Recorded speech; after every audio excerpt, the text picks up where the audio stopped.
कभी आपने सोचा है कि अगर इंसान का दिमाग डैमेज हो जाए तो क्या वो दोबारा ठीक हो सकता है? पुरानी साइंस का जवाब बहुत सिंपल था, नहीं। डॉक्टर्स और साइंटिस्ट सालों तक ये मानते रहे कि एडल्ट ह्यूमन ब्रेन फिक्स्ड होता है। अगर दिमाग का कोई हिस्सा डैमेज हो गया तो जिंदगी भर वो डैमेज रहता है। अगर किसी की मेमोरी वीक हो गई, अगर स्ट्रोक ने बॉडी को पैरालाइज कर दिया, अगर लर्निंग डिसऑर्डर हो, अगर इमोशनल ट्रॉमा हो, तो लोग समझते थे कि ये परमानेंट है। लेकिन फिर न्यूरोसाइंस की दुनिया में एक रेवोल्यूशनरी आइडिया आया जिसने सब कुछ बदल दिया। ये आइडिया था ह्यूमन ब्रेन कॉन्स्टेंटली चेंज हो सकता है, अडेप्ट कर सकता है, खुद को रिपेयर कर सकता है, नए कनेक्शंस बना सकता है और कभी-कभी इम्पॉसिबल लगने वाली रिकवरी भी कर सकता है। इसी फैसिनेटिंग कॉन्सेप्ट को एक्सप्लोर करती है नॉर्मन डॉइच की एक्स्ट्रा ऑर्डिनरी किताब the brain that changes itself. ये सिर्फ साइंस बुक नहीं, ये ह्यूमन होप की कहानी है। ये किताब बताती है कि दिमाग एक मशीन नहीं जो एक बार बनकर फिक्स्ड हो जाए, बल्कि एक लिविंग सिस्टम है जो एक्सपीरियंसेस के साथ कंटिन्यूअसली रीशेप होता रहता है। नॉर्मन डॉइच एक साइकाइट्रिस्ट और साइको एनालिस्ट हैं। उन्होंने दुनिया भर की न्यूरो साइंटिस्ट्स, पेशेंट्स, थेरेपिस्ट्स और रिसर्चर्स की रियल स्टोरीज कलेक्ट की और उन स्टोरीज ने ह्यूमन पोटेंशियल के बारे में दुनिया का पर्सपेक्टिव चेंज कर दिया। बुक का सेंट्रल कॉन्सेप्ट है न्यूरोप्लास्टिसिटी। न्यूरो का मतलब नर्वस सिस्टम और प्लास्टिसिटी का मतलब चेंज होने की एबिलिटी। सिंपल वर्ड्स में ब्रेन अडैप्टेबल है। जैसा हम सोचते हैं, जैसा हम फील करते हैं, जैसा हम प्रैक्टिस करते हैं, वैसे ही दिमाग अपने न्यूरल पाथवेज को स्ट्रेंथन करता है। ऑथर एक्सप्लेन करते हैं कि पहले साइंटिस्ट्स बिलीव करते थे कि चाइल्डहुड के बाद ब्रेन डेवलपमेंट मोस्टली स्टॉप हो जाता है, लेकिन रिसर्च ने दिखाया कि अडल्ट ब्रेन भी न्यू न्यूरॉन्स के कनेक्शंस बना सकता है। ये डिस्कवरी रेवोल्यूशनरी थी। बुक की शुरुआत एक एक्स्ट्राऑर्डिनरी साइंटिस्ट माइकल मोजनिच की स्टोरी से होती है। उन्होंने एक्सपेरिमेंट्स किए जो इम्पॉसिबल लगते थे। साइंटिस्ट्स ट्रेडिशनली समझते थे कि ब्रेन का हर हिस्सा परमानेंटली स्पेसिफिक फंक्शन करता है, जैसे विजन एरिया सिर्फ देखने के लिए, हियरिंग एरिया सिर्फ सुनने के लिए। लेकिन मोजनिच ने डिस्कवर किया कि ब्रेन फ्लेक्सिबल मैपिंग यूज करता है। अगर बॉडी का कोई पार्ट लूज हो जाए, ब्रेन अपने आप को रीऑर्गेनाइज कर सकता है। फॉर एग्जाम्पल, अगर किसी का फिंगर कट हो जाए तो उस फिंगर का ब्रेन एरिया इनएक्टिव नहीं रहता, ब्रेन नियरबाई एरियाज को एक्सपैंड कर देता है। ये अडैप्टेबिलिटी शॉकिंग थी। Book Phantom limb syndrome explain करती है। कभी कभी जिनके हाथ या पांव एम्प्यूटेट हो जाते हैं वो फिर भी उस लिम्ब को फील करते रहते हैं, पेन भी फील होता है। साइंटिस्ट्स कंफ्यूज थे, लेकिन न्यूरोप्लास्टिसिटी ने एक्सप्लेन किया कि ब्रेन मैप्स अब भी एक्टिव होते हैं। ऑथर वीएस रामाचंद्रन की मिरर बॉक्स एक्सपेरिमेंट्स एक्सप्लेन करते हैं। उन्होंने सिंपल मिरर टेक्निक से फैंटम पेन रिड्यूस कर दिया।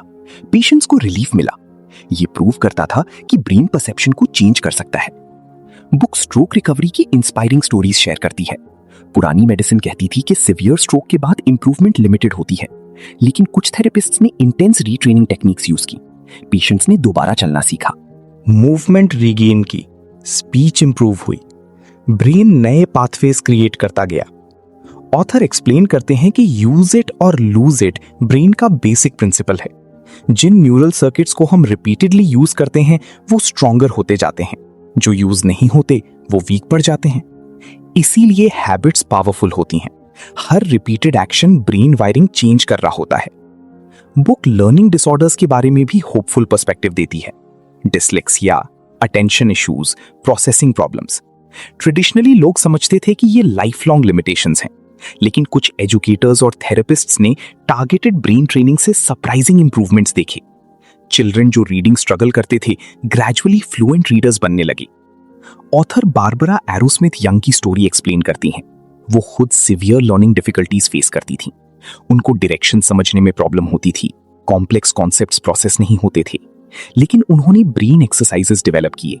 स्लोली उनका दिमाग स्ट्रॉन्गर कनेक्शंस बनाता गया। इवेंचुअली उन्होंने दूसरे स्टूडेंट्स की भी हेल्प की। बुक रिपीटेडली एक मैसेज एम्फसाइज करती है, ह्यूमन लिमिटेशन समटाइम्स परमानेंट नहीं होती। करेक्ट ट्रेनिंग और रेपिटेशन ब्रेन को रीशेप कर सकते हैं।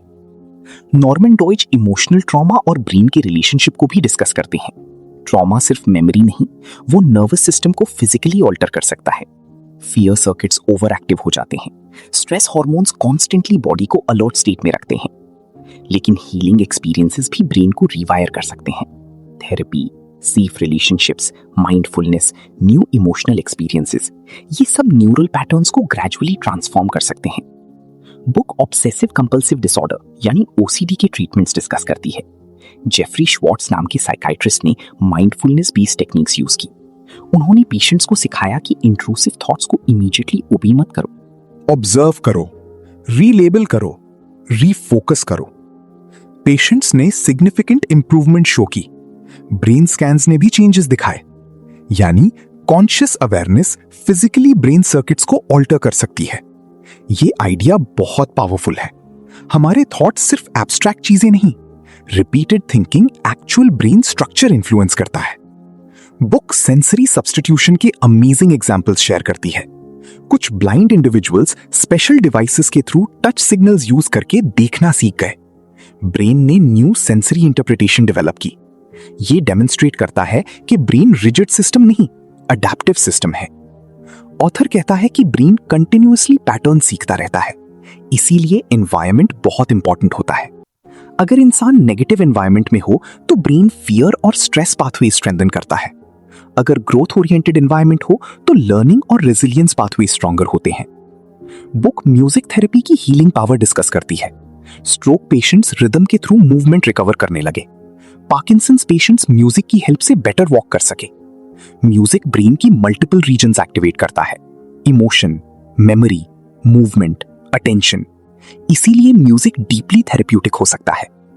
नॉर्मन डॉइच लैंग्वेज लर्निंग और न्यूरोप्लास्टिसिटी का कनेक्शन एक्सप्लेन करते हैं। जब हम न्यू लैंग्वेज सीखते हैं, ब्रेन लिटरली नई सर्किट्स बिल्ड करता है, इसीलिए लर्निंग मेंटली एनर्जाइजिंग होती है। बुक मेडिटेशन और माइंडफुलनेस के ब्रेन इफेक्ट्स भी डिस्कस करती है। रिसर्च शो करती है कि रेगुलर मेडिटेशन अटेंशन इंप्रूव करती है, स्ट्रेस रिड्यूस करती है, इमोशनल रेगुलेशन बेटर बनाती है। Even brain scan structural changes show करते हैं, यानी mental training physical brain architecture influence कर सकती है। बुक इंटरनेट और टेक्नोलॉजी के इफेक्ट्स पर भी बात करती है। ऑथर वार्न करते हैं कि ब्रेन जिस चीज को रिपीटेडली कंज्यूम करता है उसी डायरेक्शन में अडैप्ट करता है। अगर अटेंशन कॉन्स्टेंटली फ्रैगमेंटेड हो तो डीप फोकस वीक हो सकता है। अगर इंस्टेंट स्टिम्युलेशन कॉन्स्टेंटली मिले, पेशेंस रिड्यूस हो सकती है। ब्रेन न्यूट्रल टूल नहीं, एक्सपीरियंस डिपेंडेंट सिस्टम है, इसीलिए डिजिटल हैबिट्स इंपॉर्टेंट है। बुक पोर्नोग्राफी एडिक्शन और रिवॉर्ड सिस्टम्स को भी डिस्कस करती है। Repeated intense stimulation reward circuits को रीशेप कर सकती है, इसीलिए compulsive habits gradually stronger feel होती हैं। ऑथर कहता है, neurons that fire together wire together, यानी repeated patterns stronger neural highways बना देते हैं, गुड हैबिट्स भी, बैड हैबिट्स भी। बुक एजिंग और ब्रेन के मिथ्स को चैलेंज करती है। बहुत लोग बिलीव करते हैं कि एज के साथ लर्निंग इम्पॉसिबल हो जाती है, लेकिन रिसर्च शो करती है कि एक्टिव लर्निंग ब्रेन को यंग रख सकती है। New skills, reading, social interaction, exercise, mental challenges, ये सब न्यूरोप्लास्टिसिटी को स्टिम्युलेट करते हैं। ऑथर फिजिकल एक्सरसाइज की इंपॉर्टेंस भी एक्सप्लेन करते हैं। एक्सरसाइज सिर्फ बॉडी के लिए नहीं, ब्रेन के लिए भी पावरफुल मेडिसिन है। ब्लड फ्लो इंप्रूव होता है, न्यू न्यूरल ग्रोथ सपोर्ट होती है, मूड बेटर होता है, मेमोरी स्ट्रॉन्गर होती है। बुक चिल्ड्रन के डेवलपमेंट के बारे में फैसिनेटिंग आइडियाज शेयर करती है। अर्ली एक्सपीरियंसेस ब्रेन वायरिंग पर ह्यूज इंपैक्ट डालते हैं। Love, attention, language exposure, safety, play, ये सब ब्रेन आर्किटेक्चर शेप करते हैं, इसीलिए चाइल्डहुड एनवायरनमेंट्स डीपली इंपॉर्टेंट हैं। नॉर्मन डॉइच रिपीटेडली एम्फसाइज करते हैं कि होप साइंटिफिकली जस्टिफाइड है। अगर ब्रेन अडैप्टेबल है तो इंप्रूवमेंट पॉसिबल है, इवन डिफिकल्ट सिचुएशंस में। बुक ब्लाइंड स्पॉट्स और कॉम्पनसेशन मैकेनिज्म्स डिस्कस करती है। कभी कभी ब्रेन डैमेज्ड एरिया की फंक्शन दूसरे रीजन्स को ट्रांसफर कर देता है, स्लोली न्यू पाथवेज डेवलप होते हैं। ये प्रोसेस पेशेंस और रेपिटेशन डिमांड करता है, लेकिन इम्पॉसिबल नहीं। ऑथर एक्सप्लेन करते हैं कि फोकस्ड अटेंशन न्यूरोप्लास्टिसिटी को एक्सेलरेट करती है। जब इंसान डीपली एंगेज्ड प्रैक्टिस करता है, ब्रेन ज्यादा इफेक्टिवली रीवायर होता है, इसीलिए डिस्ट्रैक्टेड लर्निंग वीक होती है, डीप फोकस्ड रेपिटेशन पावरफुल होती है। बुक पेन मैनेजमेंट के बारे में भी सरप्राइजिंग कॉन्सेप्ट्स डिस्कस करती है। Chronic pain sometimes nervous system pattern से लिंक्ड होती है। Brain repeatedly pain signals amplify करता रहता है। सर्टेन थेरेपीज अवेयरनेस और रीट्रेनिंग के थ्रू पेन परसेप्शन रिड्यूस कर सकती हैं। बुक डिप्रेशन और लर्न्ड हेल्पलेसनेस को भी टच करती है। Negative thought patterns repeatedly reinforce होने से ब्रेन पेसिमिस्टिक वायरिंग स्ट्रेंथन कर लेता है, लेकिन पॉजिटिव एक्शन और new experiences gradually pathways reshape कर सकते हैं। ऑथर कहता है कि ह्यूमंस स्टैटिक आइडेंटिटीज नहीं, हम डायनामिक सिस्टम्स हैं, constantly changing, constantly adapting. Book addiction recovery stories share करती है। Repeated destructive habits reward systems को हाईजैक कर लेते हैं, लेकिन रिकवरी पॉसिबल है। New rewarding experiences old pathways को वीकन कर सकते हैं। Connection, purpose, mindfulness, creativity, exercise, meaningful work, ये सब हेल्दियर न्यूरल सर्किट्स बिल्ड करते हैं। नॉर्मन डॉइच कहता है कि इमेजिनेशन भी ब्रेन को इन्फ्लुएंस करती है। एथलीट्स मेंटल रिहर्सल यूज करते हैं। ब्रेन इमेजिन्ड प्रैक्टिस और रियल प्रैक्टिस के दरमियान सिमिलैरिटीज शो करता है। विजुअलाइजेशन परफॉर्मेंस इंप्रूव कर सकती है। बुक कल्चर और न्यूरोप्लास्टिसिटी का कनेक्शन भी डिस्कस करती है। Different environments different mental habits create करते हैं, इसीलिए सोसाइटीज अटेंशन, इमोशंस और थिंकिंग पैटर्न्स को इनडायरेक्टली शेप करती हैं।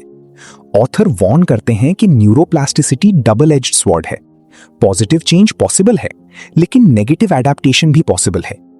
अगर इंसान फियर, डिस्ट्रैक्शन और नेगेटिविटी रिपीटेडली फीड करे, ब्रेन उसी डायरेक्शन में वायर होता है। इसीलिए कॉन्शियस लिविंग इंपॉर्टेंट है। बुक रेजिलियंस की इंस्पायरिंग एग्जाम्पल से भरी हुई है। पीपल जिनके डॉक्टर्स ने होप लूज कर दी थी, उन्होंने ईयर्स ऑफ एफर्ट के बाद रिकवरी दिखाई। ये स्टोरी सिर्फ मेडिसिन के बारे में नहीं, ह्यूमन डिटर्मिनेशन के बारे में भी है। नॉर्मन डॉइच कहता है कि रेपिटेशन ब्रेन की लैंग्वेज समझता है। जितना कंसिस्टेंट प्रैक्टिस होगी, उतना न्यूरल चेंज स्ट्रांग होगा। इसीलिए मास्टरी टाइम लेती है। म्यूजिशियंस, एथलीट्स, राइटर्स, साइंटिस्ट्स सब अपना ब्रेन प्रैक्टिस के थ्रू रीशेप करते हैं। Book mindfulness based emotional healing को भी सपोर्ट करती है।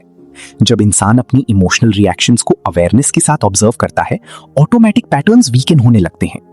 कॉन्शियसनेस इटसेल्फ हीलिंग प्रोसेस का पार्ट बन सकती है। ऑथर एक्सप्लेन करते हैं कि बोर्डम और ओवर स्टिम्युलेशन मॉडर्न ब्रेन्स को इफेक्ट कर रहे हैं। Constant entertainment attention span weaken कर सकता है। डीप कंसंट्रेशन की कैपेसिटी रिड्यूस हो सकती है। इसीलिए साइलेंस और फोकस थिंकिंग इंपॉर्टेंट है। बुक मेमोरी फॉर्मेशन एक्सप्लेन करती है। स्ट्रॉन्ग इमोशंस और रिपीटेड रिहर्सल मेमोरीज को स्ट्रॉन्गर बनाते हैं। इसीलिए ट्रॉमेटिक मेमोरीज पावरफुल फील होती हैं, लेकिन पॉजिटिव रिपीटेड एक्सपीरियंसेस भी स्ट्रॉन्ग हीलिंग मेमोरीज क्रिएट कर सकते हैं।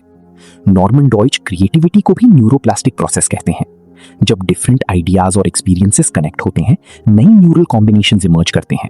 Creative thinking literally brain flexibility reflect करती है। बुक होप और रिस्पॉन्सिबिलिटी दोनों सिखाती है। अगर ब्रेन अडेप्टेबल है, तो हमारी डेली चॉइसेस मैटर करती हैं।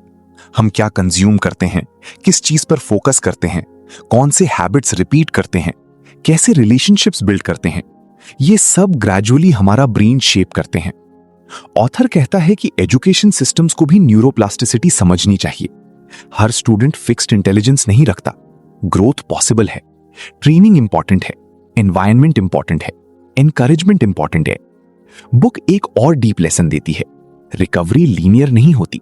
कभी प्रोग्रेस फास्ट होती है, कभी स्लो, लेकिन परसिस्टेंस पावरफुल होती है। ब्रेन स्मॉल रिपीटेड एफर्ट्स को अक्यूमुलेट करता रहता है। नॉर्मन डॉइच स्पिरिचुअलिटी और न्यूरोसाइंस के इनडायरेक्ट कनेक्शन को भी टच करते हैं। Practices like meditation, prayer, gratitude और कंपैशन ब्रेन स्टेट्स इन्फ्लुएंस कर सकते हैं। कामनेस और कनेक्शन न्यूरल हेल्थ इंप्रूव कर सकते हैं। बुक का इमोशनल इंपैक्ट इसलिए स्ट्रांग है क्योंकि ये सिर्फ थ्योरी नहीं, रियल ह्यूमन स्टोरीज हैं। पीपल जो होपलेस समझे गए, लेकिन उन्होंने अडेप्टेशन और हीलिंग दिखाई। इसीलिए ये किताब रीडर्स को इंस्पायर करती है। ये बताती है कि human brain extra ordinary capacity रखता है। ऑथर रिपीटेडली एक वार्निंग भी देते हैं, न्यूरोप्लास्टिसिटी ऑटोमेटिक पॉजिटिव प्रोसेस नहीं। अगर इंसान अनहेल्दी रूटीन्स रिपीट करे, ब्रेन उन्हें भी डीपली वायर कर लेता है। Fear, anger, addiction, negativity, distraction सब रीइंफोर्स हो सकते हैं। इसीलिए अवेयरनेस नेसेसरी है। बुक कंक्लूड करती है कि हम अपने ब्रेन्स के पैसिव विक्टिम्स नहीं, हम एक्टिव पार्टिसिपेंट्स हैं। हर थॉट, हर एक्शन, हर रिपीटेड बिहेवियर दिमाग को शेप कर रहा होता है। और शायद इसीलिए the brain that changes itself सिर्फ न्यूरोसाइंस की किताब नहीं, ये ह्यूमन पॉसिबिलिटी की किताब है। ये हमें रिमाइंड करती है कि चेंज पॉसिबल है, लर्निंग पॉसिबल है, हीलिंग पॉसिबल है, ग्रोथ पॉसिबल है, चाहे लाइफ कितनी भी डिफिकल्ट क्यों ना हो। अगर ब्रेन अडेप्टेबल है तो फ्यूचर फिक्स्ड नहीं। और यही आइडिया इंसान को होप देता है कि हम अपने पास्ट से कंप्लीटली ट्रैप्ड नहीं। हम नए एक्सपीरियंसेस, नए हैबिट्स, नई अवेयरनेस और कंसिस्टेंट एफर्ट के थ्रू ग्रेजुअली अपनी जिंदगी और अपना दिमाग दोनों ट्रांसफॉर्म कर सकते हैं। अगर आपको ये डिटेल्ड समरी पसंद आई हो तो वीडियो को लाइक जरूर करें, चैनल को सब्सक्राइब करें और कमेंट्स में बताएं आपके ख्याल में ह्यूमन ब्रेन की सबसे अमेजिंग एबिलिटी क्या है, और क्या आप बिलीव करते हैं कि इंसान सच में अपनी सोच और हैबिट्स को बदलकर अपनी लाइफ ट्रांसफॉर्म कर सकता है।